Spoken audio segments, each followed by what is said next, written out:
So, as I was sitting here today, before anybody came, I started thinking back, well, how come I went to Springfield in the first place? You know, I had a good game going for me in academia. I started out in helping, one-to-one helping. I got a real advantage there. I was clearly client-centered from the beginning, but not. I was just intuitively client-centered. That's what I got from my father, you know, is, you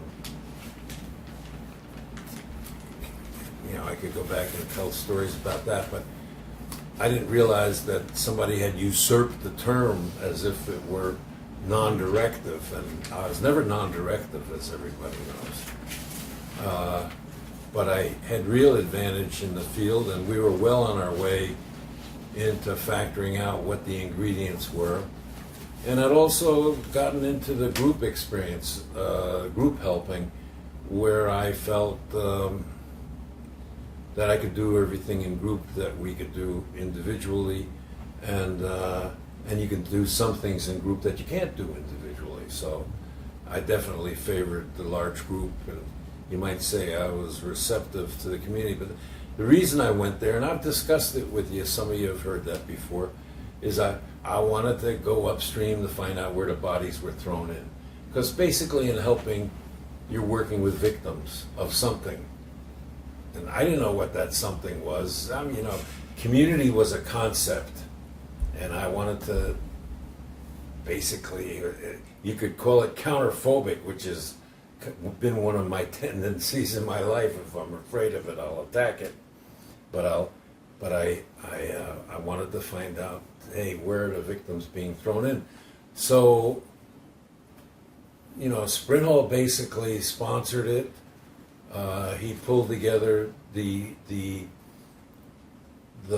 hopes of the two largest corporations in the town of Springfield, and got the CEOs behind it, all of which I didn't know. All he put in front of me was he put it in front of me so it was attractive. He wanted to save the black community. He didn't say, I want to save these guys from moving to the suburbs. Okay, so it's okay. And I said to him, well, who's my partner? And he said, Andy Griffin. And I said, now, you got to tell me one thing, is he the wartime leader or is he the peacetime leader? I noticed differences in the community that way. And he said, oh no, he's the wartime leader. So I met Andy and we pledged to each other, and everything went along. And Andy came to me in the first day that I showed up there, and he said, so where do we go from here, boss? You know, he's putting me on. And I said, Andy, nobody's ever been here before. I mean, if someone were here before and really understood this stuff, they would have done it. I wouldn't be here. So I said, let's do what John Adams would do.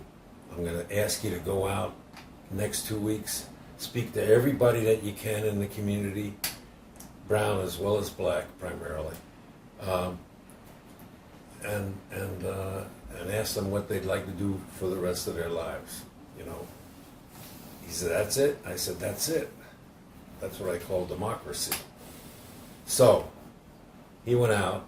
2 weeks later, he comes back and he gives me, well, he's got notes on everything, and I look through it, and that's when I said, George, you know, this is the most intelligent response I've ever seen. The community response was, we want to be everywhere that imposes itself upon us. And even though they really didn't know that much about the private sector, there were some of them who also said, we want to be in the business arena too, because we know they're behind the scenes. They always saw the private sector as kind of the enemy, and the public sector, the political sector as the one that defends them.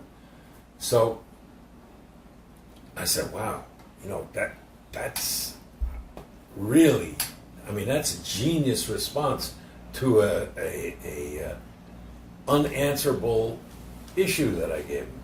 I mean, it's like 150 IQ response. And then I said to myself, so what does a helper do under these circumstances? I had figured out what a helper does in individual helping, ARPI, and what he does in group helping. Some of you have been through those experiences, and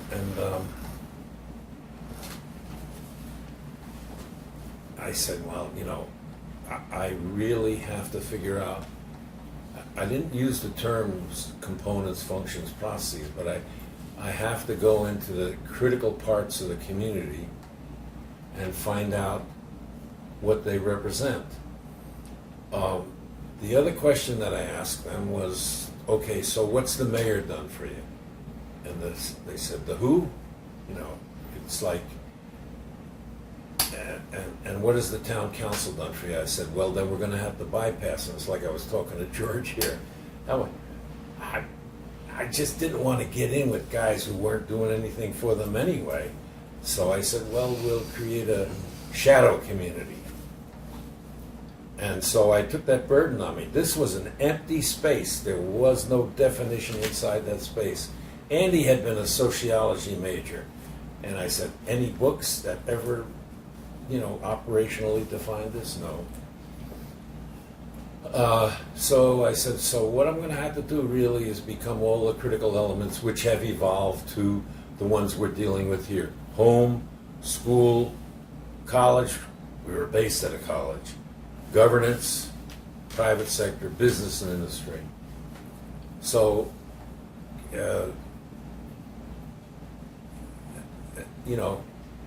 entering into each one with the term anagnosia, you don't know what you don't know. It's like figuring out what are the home and family processes and the background and the neighborhood. What are they all dedicated to doing?